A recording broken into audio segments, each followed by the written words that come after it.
dan mereka sampaikan bahwa physical event itu tidak akan tergantikan. Jadi dalam artiannya bahwa kita adopt yang namanya teknologi, ya. Doing hybrid doesn't mean bahwa you have to change the format of physical event. Hybrid itu hanya saya bilang hanya tambahan dari teknologi lah, teknologi yang ada. Bukan substitusi. Bukan substitusi. Halo Sobat Mais, jumpa lagi di Mais Talk, podcast yang mengulik berbagai topik hangat dan menarik seputar industri mais.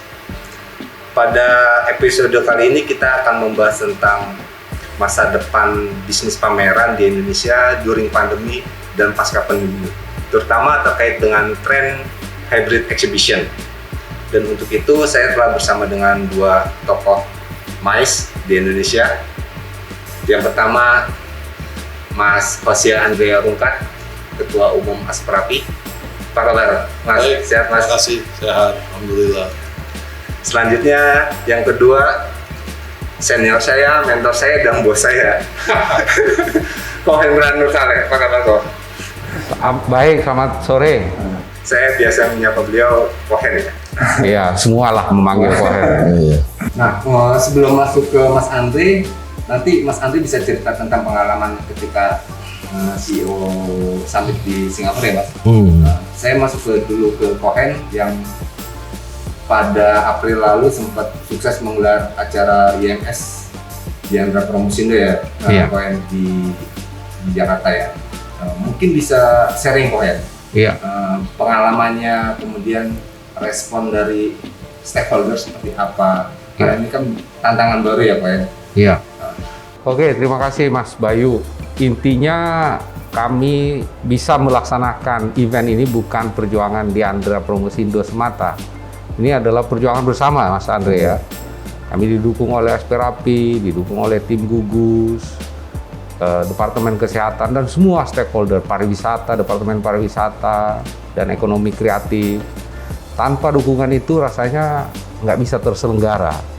Dan pada waktu itu April ya, kan kurang lebih setahun 2 bulan lah ya. Bener-bener puasa kita semua nih.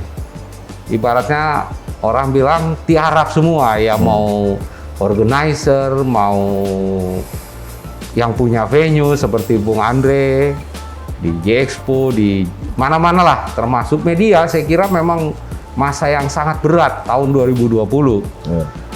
Nah, ketika kita jatuh tempo di 2021, ya sebagaimana juga dengan IO-IO yang lain, berusaha untuk mengikuti apa namanya itu, simulasi ya, Bung Andre. Waktu itu kan baru banget vaksin masuk pertama gitu.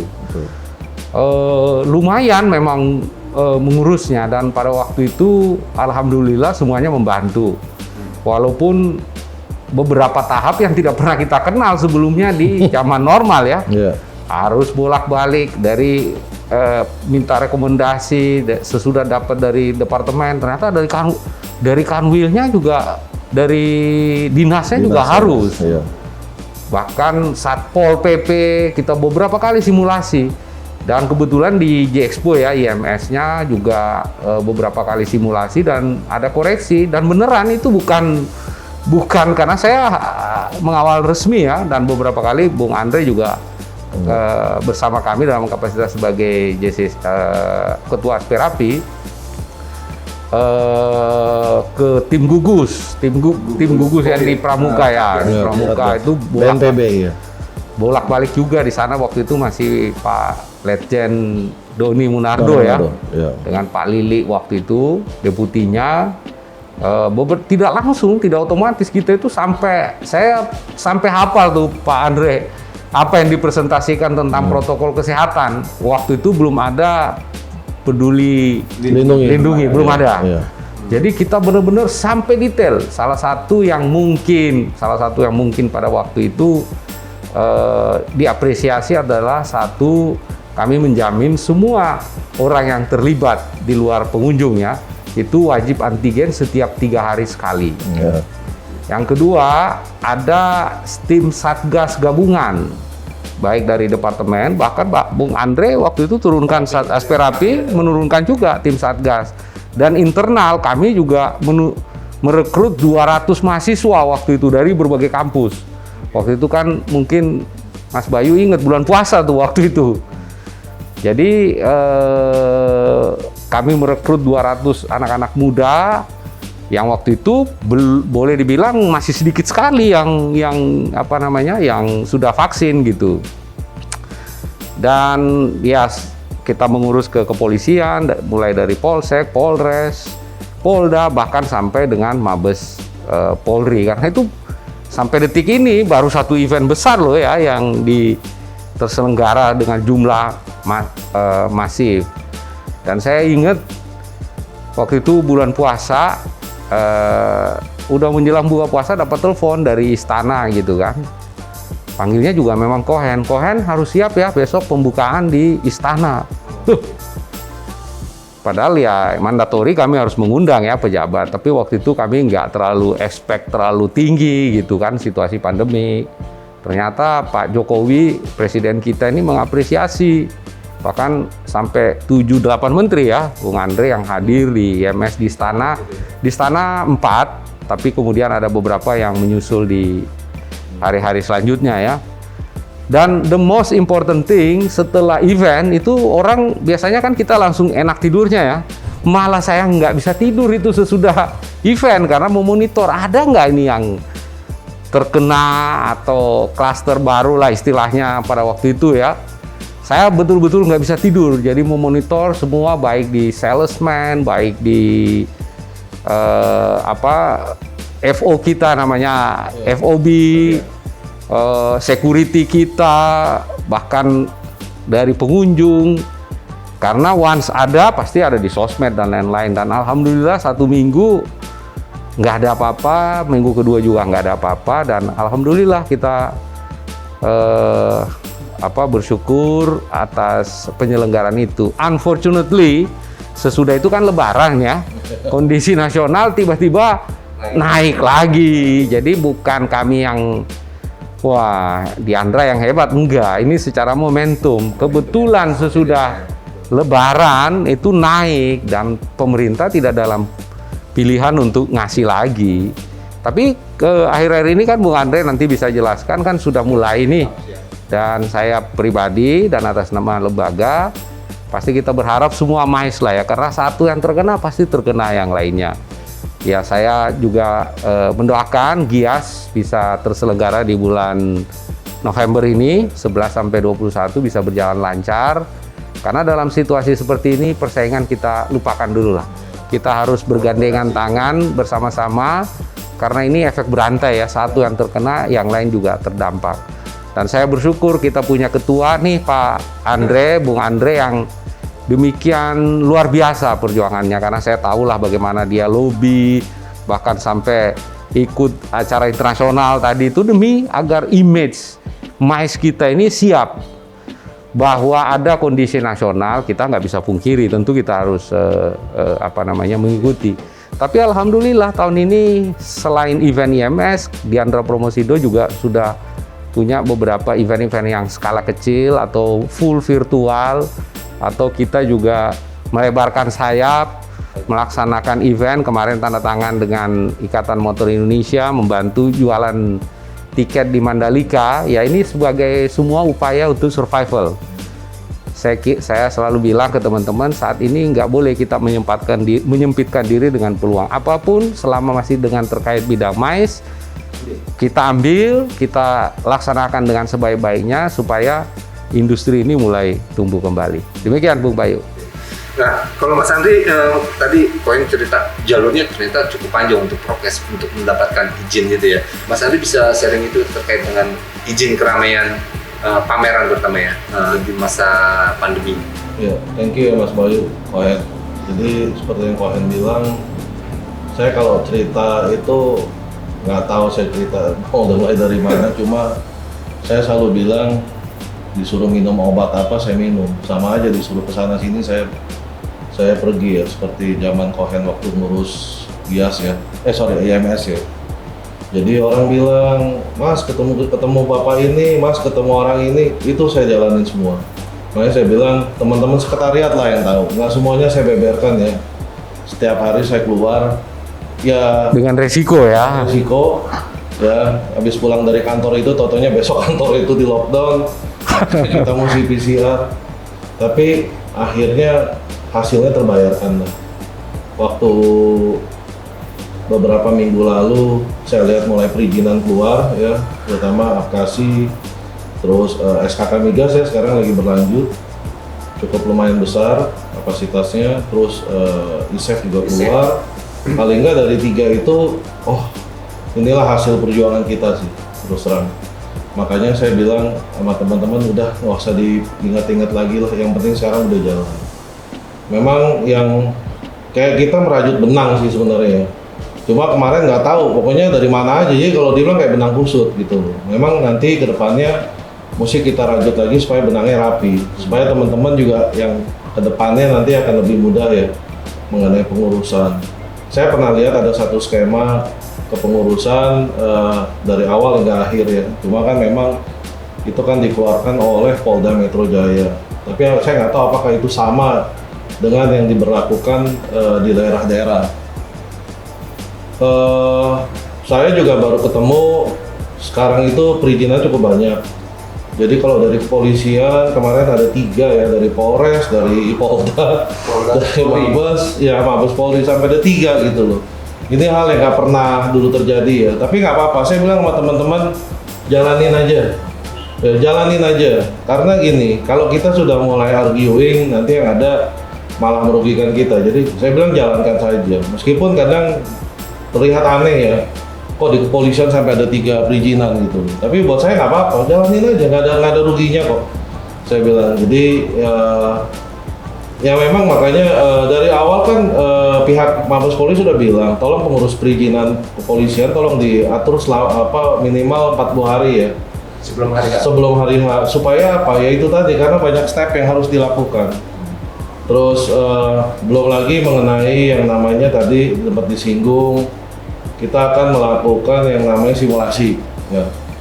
Nah sebelum simulasi itu kan kita ada yang namanya meeting ya, ketemu dengan pihak Satgas. Ternyata itu juga akan berlaku 2 kali. Satgas itu ada Satgas pusat, ada Satgas daerah. Sampai saat ini sih memang agak sulit menggabungkan antara pusat daerah. Jadi kita lakukan pusat sendiri, daerah sendiri. Saya sih pengennya kalau bisa digabungin one time. Iya. Tapi saya nggak tahu apa itu possible atau nggak, karena itu bukan ranah saya kan. Tetapi memang ya itulah step-step itu yang harus kita lakukan. Nah, semakin kesini ternyata improvisasi lebih banyak. Biasanya kita harus melakukan ke pusat dulu, terus ke daerah.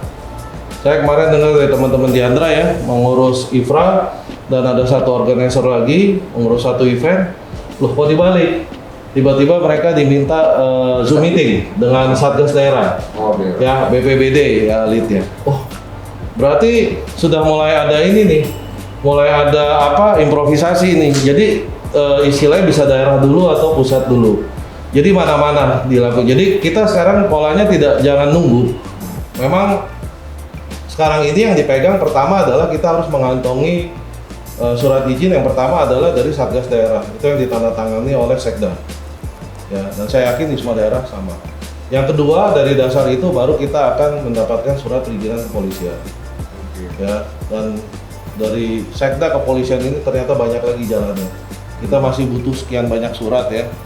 BNPB, kementerian terkait industrinya, terus saya nggak tahu beberapa kementerian atau institusi lain. Rekomendasi Tertulis semua, semua tertulis semua. Cuma memang berdasarkan pengalaman dari teman-teman, kita harus yakin ya, meyakinkan bahwa prokes yang kita ini itu sudah berjalan. Baik ya. Iya, jadi memang proses perizinannya masih panjang, tapi kami dari Asperapi kita ngawal sih ya. Jadi kita selalu, kalau teman-teman ada kesulitan, kita ada problem di Mabes Polri, kita bantu.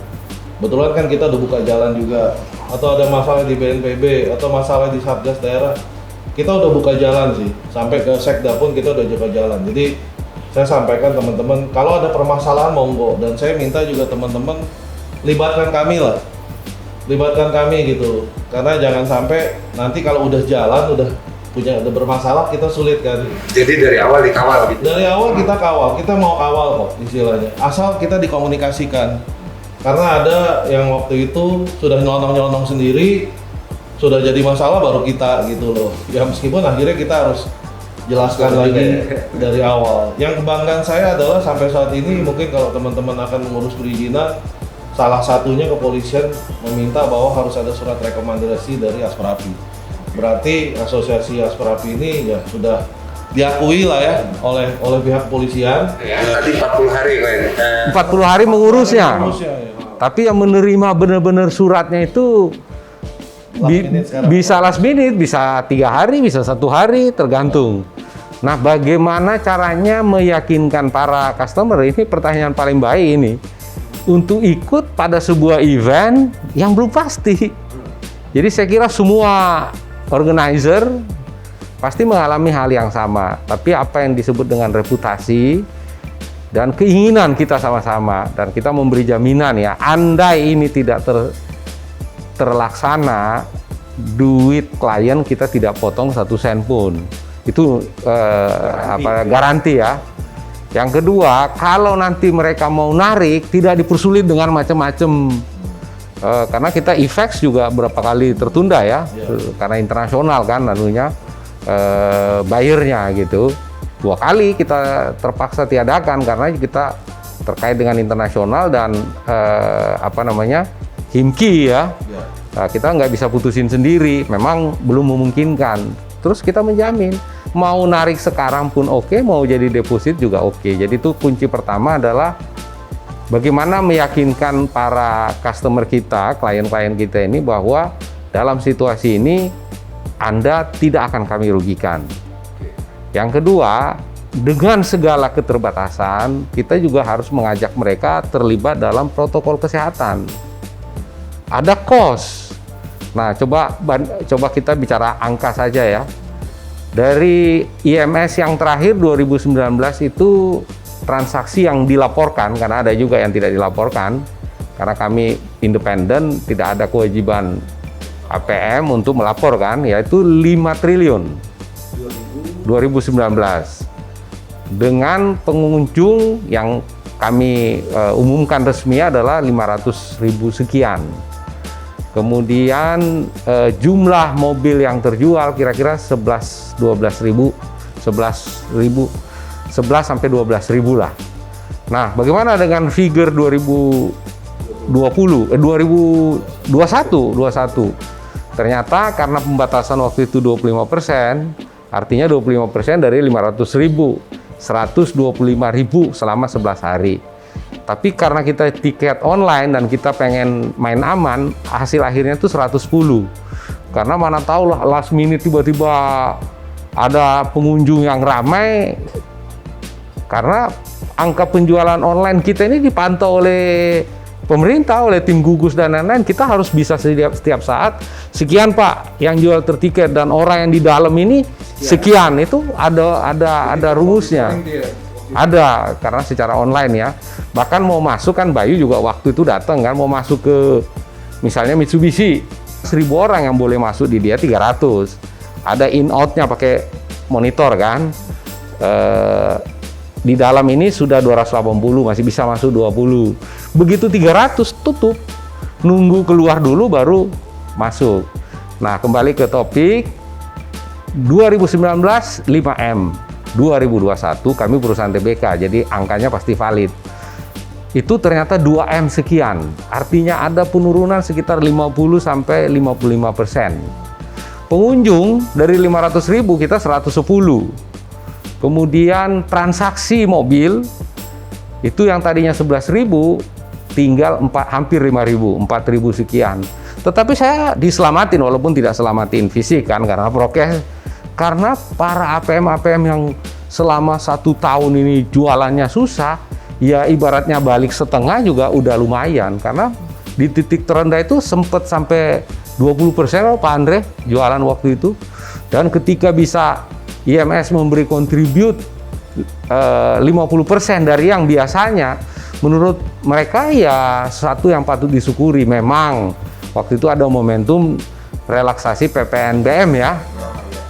Mobil-mobil baru yang di bawah ini pembebasan 10% itu faktor lah. sampai sekarang kan diperpanjang kan, diperpanjang. Desember. Nah, tapi poinnya adalah Pak memang belum mencapai angka yang biasa. Tetapi dibandingkan dengan kondisi nggak ngapa-ngapain atau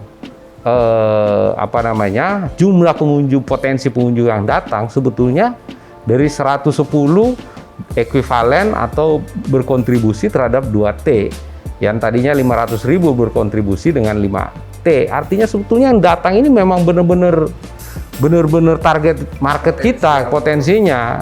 Karena ya kalau cuma iseng-iseng foto-foto dengan SPG dan lain-lain, mungkin dia saya di rumah aja dulu deh. Dan ternyata ketika mereka melihat kan, masuk ke hall D misalnya, tempatnya Paral, ada monitor kontrol, crowd control gitu. Misalnya 1.000, satu nggak bisa masuk. Nah, pertanyaannya dengan cost meningkat, revenue menurun, Diandra untung apa enggak? Saya harus bilang, karena ini perusahaan TBK, walaupun dengan kondisi tersebut, alhamdulillah Diandra IMS di 2021 itu masih untung 2 digit. Ya bukan juta lah ya, tapi M gitu kan ya. Alhamdulillah, artinya saya tanya juga ke beberapa klien saya, mereka juga quite happy. Angka saya pun kalau dibanding dengan angka normal ya jauh lah, mungkin seperempatnya juga nggak ada kali. Tapi daripada enggak, itu pilihannya itu. Ini yang harus kita yakinkan. Waduh, capek ngurusin ini, daripada diem-diem aja. Kita punya tanggung jawab terhadap stakeholders, karyawan kita. Nah, Mas Andre, kalau komparasi dengan negara lain, Asia lah. Kemarin kan Mas Andre juga datang ke acara Asia CEO Summit ya, di Singapura. Petanya gimana nih, Mas Andre, untuk exhibition deh terutama? Ada satu hal yang saya dapat sebenarnya gini. Yang saya ketemu itu top global player ya, kemarin tuh ada semua. Name it aja dari 10 sampai 20 besar CEO-nya ada semua di situ ya. Saya salah satu wakil dari Indonesia. Di situ saya cuma melihat mereka bilang adalah untuk saat ini dengan keterbatasan mobilisasi orang dari luar negeri, kita ngomong yang namanya karantina ya atau travel restriction. Mereka pun siap, perusahaan-perusahaan global ini untuk men-shifting mereka punya bisnis. Dalam artian apa? Mereka mungkin akan masuk lagi ke kita dengan pola apa? B2C. Jadi untuk saat ini mereka bilang ya B2B, forget it. Karena apa? Restriction-nya masih ada. Orang China mana mau terbang ke kita, setelah itu dia 3 minggu di karantina di negaranya. Meskipun kita nanti sudah zero ya. Jadi jangan salah, meskipun karantina sudah dibuka ya, jangan lupa orang ini balik ke negaranya masih di karantina, dia mana mau nggak gitu loh. Nah, saya agak amazed dengan pernyataan mereka. So ini kan di luar your pattern gitu loh. Anda nggak pernah main B2C. Why not? Dia bilang the most important make money sekarang. Dia melihat Indonesia itu termasuk punya pasar yang kuat. Ya kita punya populasi as a market, resource kita gitu loh. Ya, dan semua terakhir deklarasi sepakat kita harus jalan secara fisikal. Ya, kemarin ada share ya, yang dari UV ya kan. Jadi kalau saya lucu ya, kalau saya bawa itu ke pemerintah, mungkin pemerintah nggak sepakat. Kenapa? Pemerintah masih bermain yang namanya online, terus hybrid. Sementara mereka enggak. Mereka semua nganggap semua pamerannya sudah fisikal.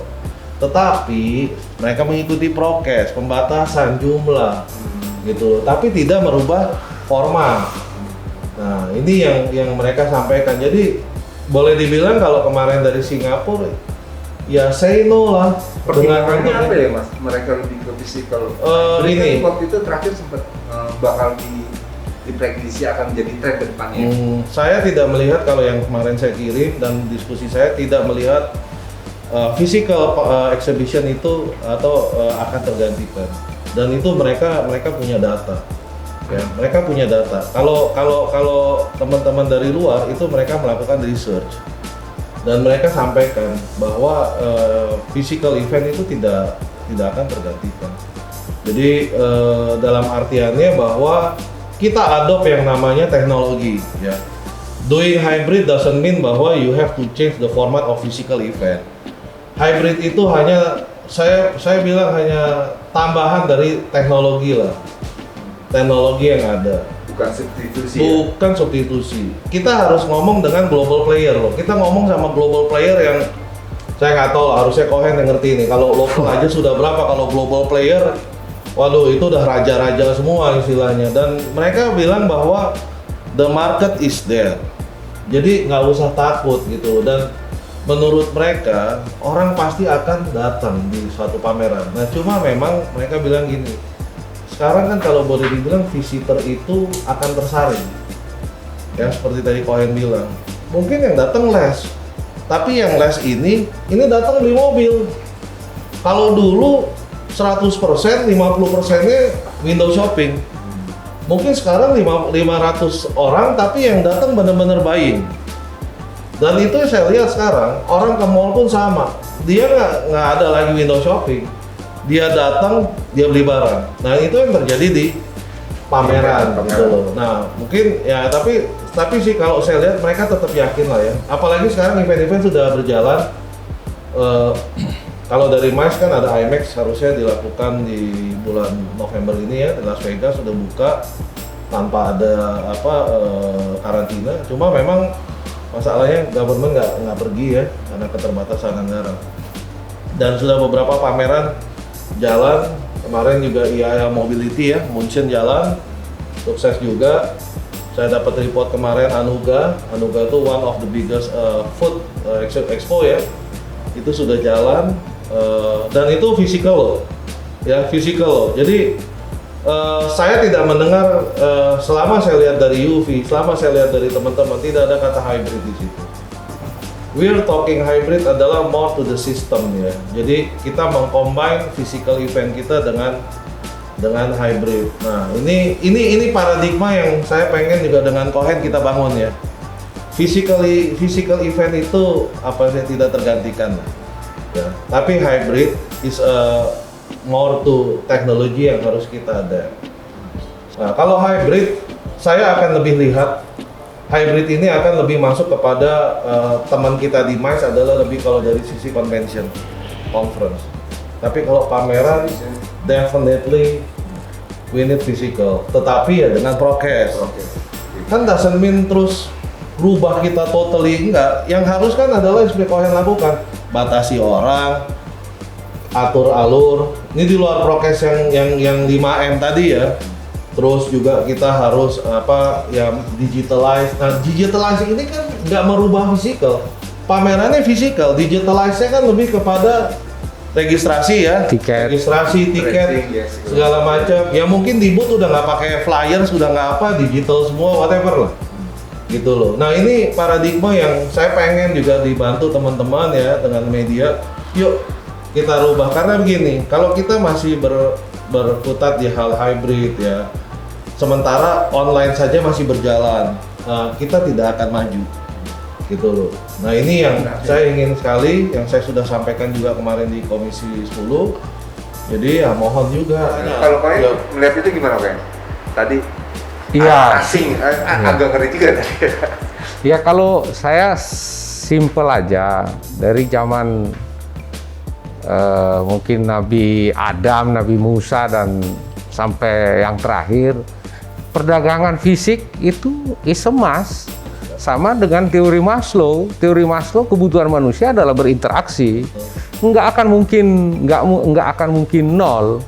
Tapi dengan adanya disaster, adanya bencana seperti ini kan terjadi new equilibrium, keseimbangan baru.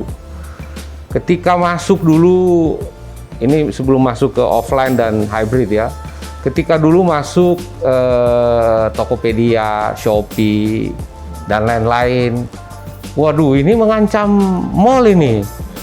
Nggak perlu dipertentangkan, ini ada marketnya, karena lagi-lagi pemahaman dasar bahwa offline itu tidak akan pernah mati selama manusianya masih ada gitu. Nah justru ternyata dunia digital ini menambah. Jadi bahasamu tadi benar, bukan substitusi, tapi komplementer, melengkapi. Karena dunia teknologi ini bergerak terus kan. Jadi saya setuju dengan Pak Ketua tadi, offline ini jangan dihadap-hadapkan dengan online. Karena mau sampai kapanpun tetap ada. Bahwa teknologi dipakai untuk mempermudah pelaksanaan offline, yes. Bahwa teknologi dipakai untuk dengan nama hybrid tadi, memperbesar skala ekonomi, ya. Tapi bukan dihadap-hadapkan. Saya contoh IMS yang kemarin. Banyak tuh laporan atau ngobrol-ngobrol dengan klien. Aduh, saya seneng banget tahun ini yang 2 triliun itu. Karena transaksi gue ini udah ada yang dari Aceh, ada yang dari Riau, ada yang dari Papua, ada yang dari Makassar, dan seterusnya. Which is dulu ketika IMS Jakarta dilaksanakan mungkin hampir 100%, paling yang kena Jabodetabek dan mungkin dikit-dikit Jawa Barat ya. Tapi selebihnya kan enggak. Nah, dengan adanya tools digital, ada yang bilang hybrid, ada yang bilang online, ada yang bilang virtual, di saat bersamaan, potensial dari tempat lain ini juga bisa, karena kalau dia mau datang kan cost-nya tinggi. Nah, apakah mereka beli di J-Expo? Ya enggak. Mereka dengan memanfaatkan promo ini, mereka beli di dealer setempat. Tapi ketika disurvei oleh dealernya, kenapa beli? Saya mengikuti hybrid. Promonya sama kan? Sama, beli. Yang membedakan adalah BBM. Jadi kita juga nggak perlu, jangan mempertentangkan, tapi juga kita juga nggak takut dengan, karena hakikat manusia ya selalu interaksi. Jadi ini equilibrium baru. Dan saya yakin di suatu saat nanti ketika pandemi udah berjalan, kita tidak akan kembali ke zaman dulu. Tetapi event ini kemudian berkembang dengan memanfaatkan teknologi. Prokes mungkin akan berkurang di sejumlah aspek, tapi saya kira manusia juga udah mulai, ya sekarang cipika-cipiki udah nggak ada ya. Zaman dulu kan, waduh, cipika-cipiki plus-plus juga ada gitu kan. Sekarang kan orang ngapain gitu, orang beradaptasi kan. Nah, saya kira momentum ini yang membuat kita harus optimis bahwa pasar kita ke depan bukan mengembalikan yang zaman dulu, tapi justru mengembangkan dari yang kemarin. Menarik nih. Ya, temanya menarik nih dibahas, tapi waktu kita nih Mas Andri sangat terbatas. Oke, terima kasih Mas Andri Cohen atas waktunya. Sama-sama. Semoga obrolan singkat pada hari ini bisa bermanfaat buat kita semua. Dan apabila Sobat Mais mempunyai kritik atau saran terkait dengan tema, silahkan komentar di channel YouTube-nya Mais ID. Baik, sampai ketemu pada episode berikutnya. Thank you. Ya, Thank you.